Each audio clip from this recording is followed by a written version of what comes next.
আজকে আমরা বলবো অষ্টম শ্রেণীর অনুশীলনী ১ এর যে বহু নির্বাচনী প্রশ্ন রয়েছে, তো সেগুলো নিয়ে কথা বলবো যে সেগুলোর উত্তর কী। তো এখানে যে দেখতেই পাচ্ছ, ১ নম্বরে রয়েছে ৩ ক্রমের ম্যাজিক বর্গ গঠনে কোনটি সঠিক হবে। এখানে ১ ম্যাজিক সংখ্যা হবে ১৫।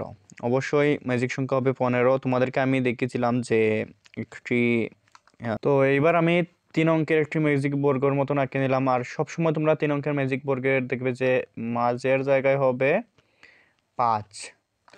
আর এখানে যে ৩ অঙ্কের তোমরা এখান থেকে যে এখানে যে ৯টি গড় রয়েছে, তো ১ থেকে ৯-এর ভিতরের যে কোনো জোড় সংখ্যা তোমরা কোণায় লিখবে।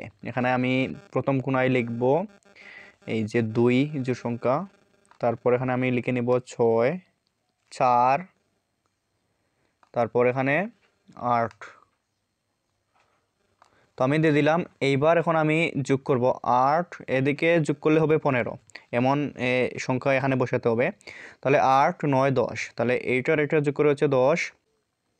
তো এবার আমাকে এমন সংখ্যা বসাতে হবে যাতে যোগ করে হয় এখানে এদিকে ১৫ হয়, এদিকে ১৫ হয়, এদিকে ১৫ হয়, এদিকেও সব দিকে ১৫ হয়। তো এর জন্য আমি ৮, ৯, ১০, তারপর এখানে ৫ বসাতে হবে। তারপর এখানে আমি ৫ বসালাম। তারপর এখানে এই যে ৮ আর ৪ হবে ১২, এখানে ৩ বসাতে হবে। তারপর এখানে ৬ আর ৪, ১০ হবে, এখানে ৫ বসাতে হবে। তারপর এদিকে ৬, ৭, ৮, ৬, ৭, ৮ আর ৭ বসাতে হবে। এবার আমার এই যে ম্যাজিক বর্গটা হয়ে গেল। তো এখানে আমি সব যেদিকে যোগ করব, এদিকে যোগ করলে ১৫, এদিকে যোগ করলে ১৫, এদিকে যোগ করলে ১৫, তাহলে ম্যাজিক সংখ্যা হবে ১৫। এটা সঠিক, এটা কি হবে সঠিক। তারপর কেন্দ্রে ছোট বর্গক্ষেত্রের সংখ্যাটি হবে ৫, এখানে ৫, এটাও সঠিক। তারপর এখানে যে দেখতে পাচ্ছ এই যে ক্ষুদ্র বর্গক্ষেত্রগুলোতে ১ থেকে ১৫ পর্যন্ত ক্রমিক স্বাভাবিক সংখ্যা, এখানে তো ৯টি গড় থাকবে, তাহলে ১৫ পর্যন্ত হবে না, এটা হচ্ছে ক্রস। তাহলে সঠিক উত্তরটা হবে ১ ও ২, ক নাম্বার। তো আশা করি তোমরা এটা বুঝতে পেরেছো। তারপর এখানে রয়েছে নিচের কোন ফলাফলটি ৯ দ্বারা বিভাজ্য। তো তোমরা এটা ক্যালকুলেটরের সাহায্যে এটা করে নেবে। তো এখানে নিচের কোন ফলাফলটি ৯ দ্বারা বিভাজ্য সংখ্যা। তো আমরা এখানে ৯ দ্বারা বিভাজ্য, আগে প্রথমেই আমরা এটা যোগ করব। আমরা যদি ৫২ যোগ ৫২ দিই, আমরা এখানে দেব ৫২ যোগ ৫২, তো হবে ১০০, তাহলে হবে ১০৪। আর ১০৪কে আমরা ৯ দ্বারা ভাগ দিব, যদি ৯ দ্বারা ভাগ দেই আমরা। আচ্ছা, আমরা প্রথমে ১০৪কে ইকুয়াল করে নেব, তারপর ভাগ দিব ৯ দ্বারা। তো ৯ দ্বারা যদি আমরা ভাগ দেই তাহলে হচ্ছে না এটা। যদি এখানে আর কি ১১, শুধুমাত্র ১১ আসতো তাহলে এটা ৯ দ্বারা বিভাজ্য ছিল, কিন্তু এখানে ১১ এর পর ১.৫৫৫ এরকম চলে এসেছে, তাহলে এটা ৯ দ্বারা বিভাজ্য নয়। তারপর আমরা পরেরটা দেখব যে ৯ দ্বারা বিভাজ্য আছে কি না। তারপর ৫২৭ যোগ ৭২৫ ৭২৫ আমরা যোগ দিলাম, তারপর ইকুয়াল যদি দেই তাহলে এখানে হচ্ছে যে ১২৫২। তো এটা যোগ করে হচ্ছে এইটুকু। এইবার আমরা ভাগ দেই যদি ৯ দিয়ে, এবার আমরা এটাকে ইকুয়াল করে ভাগ যদি আমরা 9 দিয়ে দেই, তাহলে ভাগফল আবারও ১৩৯.১১১ এভাবে চলে আসতেছে, তাহলে এইটাও বিভাজ্য হবে না। পরবর্তীটা দেখবো যে এভাবে। তাহলে এখানে যে ৪১২ যোগ ২৩৪, এখানে হচ্ছে ৬৪৬। তাহলে এইটাকে আমরা ভাগ 9 দিব, তাহলে এটাও হচ্ছে না, তাহলে এটাও ৯ দ্বারা বিভাজ্য নয়। এবার আমরা যদি ৭৫ বিয়োগ দেই, বিয়োগ ৫৭, তাহলে হচ্ছে ১৮, আমরা ৯ দিয়ে ভাগ দিব, ভাগ দিলে আসে 2। তাহলে এটা হচ্ছে, এটার পর কোনো দশমিক সংখ্যা আসেনি, তার মানে এটা হচ্ছে 9 দ্বারা বিভাজ্য। তাহলে 2 নম্বরের যে প্রশ্ন রয়েছে, নিচের কোন ফলাফলটি 9 দ্বারা বিভাজ্য সংখ্যা, তাহলে এই 2 এর গহ নাম্বার উত্তর। তারপর এখানে যে দেখতে পাচ্ছ 9 কোন বীজগণিতীয় রাশির শততম পদ। তো তোমরা এখানে যে দেখতে পাচ্ছ 99 এর সাথে ক যোগ 1। তাহলে আমরা এইবার যদি ক্যালকুলেটরে যাই, এখানে যে আমরা এখানে প্রথমে দেখতে পাচ্ছ যে আমরা 99 লিখব। এখানে 99, এখানে যেহেতু ক অপশনটা আমরা এবার দেখব, তাহলে কতে 99 রয়েছে, তারপর এখানে ক ও 99 এর মধ্যে গুণ চিহ্ন রয়েছে, এজন্য আমরা এখানে গুণ দিব। তারপর এখানে যে ক এখানে শততম পদ মানে 100, শততম পদ মানে 100, তারপর যোগ আছে, যোগ তারপর 1, তাহলে আমরা 1 দিব। তাহলে এইটা হচ্ছে 9901, এইটা নয়, তাহলে এইটার ক উত্তর হবে না। তাহলে আমরা এবার 2 নাম্বার দেখব যে উত্তর হয় কিনা। তাহলে 99, আমরা 99 দিলাম, তারপর ক এইটা গুণ অবস্থায় আছে 99, এখানে ক এর সাথে গুণ আছে, এজন্য আমরা গুণ দিব। তারপর ক 100, তারপর বিয়োগ আছে, বিয়োগ 1। তাহলে এটা হচ্ছে, তাহলে এখানে যে 99 গুণ 100 বের হচ্ছে কত, 9900। আমরা এবার বিয়োগ দিব 1, তাহলে হচ্ছে এখানে হচ্ছে যে 9899, এইটা হবে না। ক এখানে আমরা 100 ধরবো, এখানে ক হচ্ছে 100 স্কোয়ার, মানে আমরা এটার সাথে আরও 100 গুণ দিতে পারি স্কোয়ার হিসাবে। তারপর এখানে বের হবে কত, 10,000, এর সাথে যোগ 1, তাহলে হবে 10,001, এটা হবে না। তারপর আমরা পরবর্তীটা দেখব, আমাদের এখানে আর একটি মাত্র রয়েছে, আমরা এটা দেখব। এখানে যে ক স্কোয়ার মানে 100 গুণ 100 বিয়োগ 1, তাহলে এখানে যে দেখতে পাচ্ছ 9999 আসতেছে, তাহলে এইটা হচ্ছে 9000, এই যে 9999, তাহলে উত্তরটা হবে গহ। যেহেতু আমাদের এখানে ফলাফল 9999 এসেছে, সেহেতু আমরা এখানে উত্তরটা দিতে পারি যে 9999, এর জন্য এইটাই সঠিক। তারপর রয়েছে পরবর্তীটা যে 4, ক সংখ্যা ক্রমিক স্বাভাবিক বিজোড় সংখ্যার যোগফল কত। ক সংখ্যা ক্রমিক স্বাভাবিক বিজোড় সংখ্যার যোগফল কত। তো এইটা তোমাদেরকে মুখস্থ করে নিতে হবে, এইটা সূত্র। তো এখানে যে এটা হচ্ছে গহ, ক স্কোয়ার, এটা হচ্ছে ক স্কোয়ার। তারপর তোমাদের রয়েছে পরবর্তী পেজে রয়েছে ক চিহ্নিত অংশে, এখানে যে দেখতে পাচ্ছ ক চিহ্নিত অংশে উপযুক্ত সংখ্যাটি কত। তাহলে তোমরা এখানে উপযুক্ত সংখ্যাটি যদি বের করতে চাও, ক চিহ্নিত অংশে উপযুক্ত সংখ্যাটি কত রয়েছে, এজন্য তোমাদেরকে চাইলে তোমরা খুব সহজে একটি পদ্ধতি তোমাদেরকে দেখে দেই।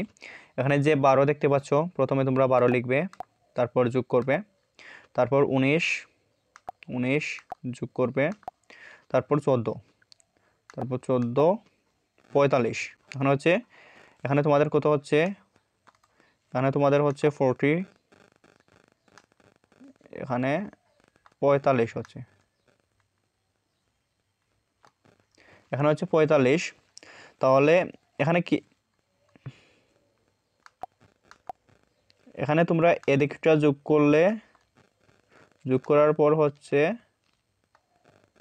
45, তাহলে তোমাদের এদিকটা যোগ করলেও কত হবে, 45। তাহলে এদিকটাও যোগ করলেও 45 হবার কথা আছে।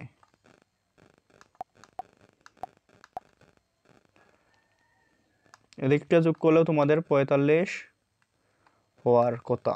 তো এইটা, তো এদিকেও 45 হবার কথা। তো আমরা এবার এখানে 19 ও 11 যোগ করব। তো এইবার আমরা এখানে 19 ও 11 যোগ করব। তো 19 ও 11 যোগ করব, এবার এখানে লিখব আমরা যে 19 যোগ 11। তো এখানে 30 হচ্ছে, আর সাধারণত এখানে কত হওয়ার কথা? 45। তাহলে আমরা আগে প্রথমেই আমরা 45টা লিখে নিব। 45, তারপর বিয়োগ দিব 19। আচ্ছা, তোমরা এইভাবে দিতে পারো, 19 বের হলো 26, আবারও বিয়োগ দিব 11, 15। তাহলে এখানে হবে কত? 15। এখানে হচ্ছে 15। কিভাবে বের করলাম?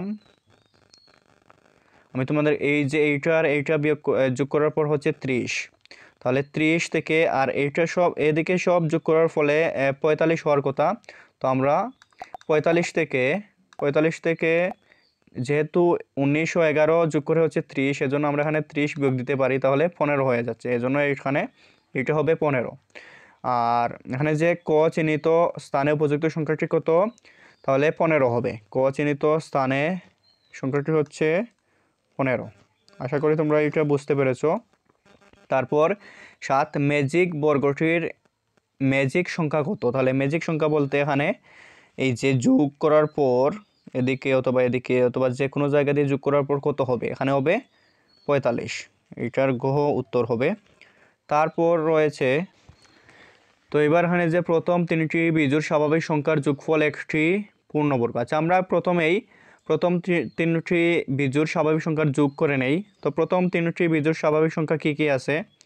প্রথম 3টি বিজোড় স্বাভাবিক সংখ্যা রয়েছে, প্রথম বিজোড় সংখ্যা হচ্ছে 1 যোগ, এখানে যেহেতু যোগফল বলেছে তাহলে প্রথম বিজোড় সংখ্যা 1, তারপর দ্বিতীয় বিজোড় সংখ্যা হচ্ছে 1, 2 হচ্ছে জোড়, হবে না, 3 বিজোড়, তাহলে আমরা 3 দিব। এখানে আমরা 3 দিলাম। দ্বিতীয় বিজোড় সংখ্যা লিখলাম, তারপর যোগ আরও একটি, যেহেতু 3টি বলেছে এখানে, তাহলে আমরা এখানে 1, 3 আর তার 3 পর 4 হচ্ছে জোড়, 5 বিজোড়, তাহলে আমরা এবার 5 দিব। তাহলে এখানে বের হচ্ছে কত? 9। তাহলে এখানে 9 কি পূর্ণবর্গ সংখ্যা? তাহলে এইটা কি পূর্ণবর্গ সংখ্যা হবে? 9 হচ্ছে পূর্ণবর্গ সংখ্যা, কেননা আমরা 9কে এই যে 3 স্কোয়ার দিয়ে লিখতে পারি, যেমন, অথবা আমরা 3 স্কোয়ার দিতে পারি। তোমাদেরকে আমি বুঝিয়ে দেই, 9কে আমরা এখানে যে 3 দিয়ে তারপর এভাবে স্কোয়ার দিতে পারি। তাহলে যেহেতু এটা স্কোয়ার দেওয়া যায়, তাহলে এটা সমান কত হবে? 9 হবে। এটা সমান 9 হয়। তাহলে এটা একটি পূর্ণবর্গ সংখ্যা। তারপরে এটা বিজোড় সংখ্যা, 9 তো বিজোড় সংখ্যা, অবশ্যই 9 হচ্ছে বিজোড় সংখ্যা। তারপর মৌলিক সংখ্যা, 9 কিন্তু মৌলিক সংখ্যা নাকি না আমরা এটা কিভাবে বুঝবো? এই যে তোমাদেরকে প্রথমে বুঝে নিতে হবে যে মৌলিক সংখ্যা কি। মৌলিক সংখ্যা হচ্ছে 1-এর চেয়ে বড় যে সংখ্যাগুলোর 1 ও ওই সংখ্যা বাদে অন্য কোনো গুণনীয়ক নেই, তাকে মৌলিক সংখ্যা বলে। তাহলে তোমরা যদি 9-এর দিকে তাকাও, তাহলে 9 গুণ, এখানে এইটা হবে না, 9 গুণ আমরা 1 দিতে পারি, তাহলে কত হয়? 9 একে 9 হয়। 3 গুণ 3 দিতে পারি, তাহলে হচ্ছে 9। তাহলে আমরা কিভাবে এই যে 9 একে 9 লিখতে পারছি, তারপর 3 3-এ 9, তাহলে 3 গুণ করলে 9 হয়। তাহলে 9-এর গুণনীয়ক হচ্ছে 9, 1, 3, 3টি গুণনীয়ক রয়েছে, কিন্তু মৌলিক সংখ্যা হলো যার আর কি যে দুটি, একমাত্র 1 ও ওই সংখ্যা বাদে আর কোনো গুণনীয়ক নেই, তাকে মৌলিক সংখ্যা বলে। যেমন আমরা যদি শুধুমাত্র 7-এর কথা বলি, আমরা যদি এখন 7-এর কথা বলি, যে 7 গুণ 1 সমান হবে 7, আমরা লিখতে পারবো 7 একে 7। তাহলে কিন্তু 9-কে আমরা 9-এর গুণনীয়ক হয়ে যাচ্ছে 9, তারপর 1, তারপর 3, এর 3টি গুণনীয়ক হয়ে যাচ্ছে 9-এর। আর কিন্তু 7-এর শুধুমাত্র একটি গুণনীয়ক, 2টি গুণনীয়ক আছে, 7 ও 1 ওই সংখ্যা। তো যদি যে সংখ্যার আর কি এই যে 9-এর, তো 7 হচ্ছে সাত সাত হচ্ছে মৌলিক সংখ্যা, কারণ 7 ও 1 বাদে এই সংখ্যার অন্য কোনো গুণনীয়ক নেই। 7 ও 1 বাদে 7-এর অন্য কোনো গুণনীয়ক নেই, এজন্য হচ্ছে 7 মৌলিক সংখ্যা। কিন্তু 9 ও 1 বাদে 9-এর আরও একটি গুণনীয়ক রয়েছে, যেটি হচ্ছে 3। 3 থাকার কারণে 9 মৌলিক সংখ্যা নয়। তাহলে 9 হচ্ছে মৌলিক সংখ্যা নয়। তাহলে এটার উত্তর হবে প্রথম তিনটি বিজোড় স্বাভাবিক সংখ্যার যোগফল একটি পূর্ণবর্গ সংখ্যা হবে, বিজোড় সংখ্যা হবে, কিন্তু মৌলিক সংখ্যা হবে না। এখানে যে এটার উত্তর হবে ক 1 ও 2। তো আশা করি তোমরা বুঝতে পেরেছো যে মৌলিক সংখ্যা এখানে। তো আশা করি তোমরা এইগুলো বুঝতে পেরেছো। আর মৌলিক সংখ্যা সম্পর্কে যদি তোমরা আরও একটু আর কি ভালো ধারণা অথবা জ্ঞান অর্জন করতে চাও, তাহলে আমার এই চ্যানেলে একটি ভিডিও রয়েছে মৌলিক সংখ্যা সম্পর্কে, সেই ভিডিওটা দেখে আসতে পারো। তো আমি মৌলিক সংখ্যার যে ভিডিওটার লিঙ্ক এই ভিডিওর ডিসক্রিপশনে দিয়ে দিব, সেখান থেকে তোমরা চাইলে দেখে নিতে পারো। তো এই ছিল আজকের ভিডিও।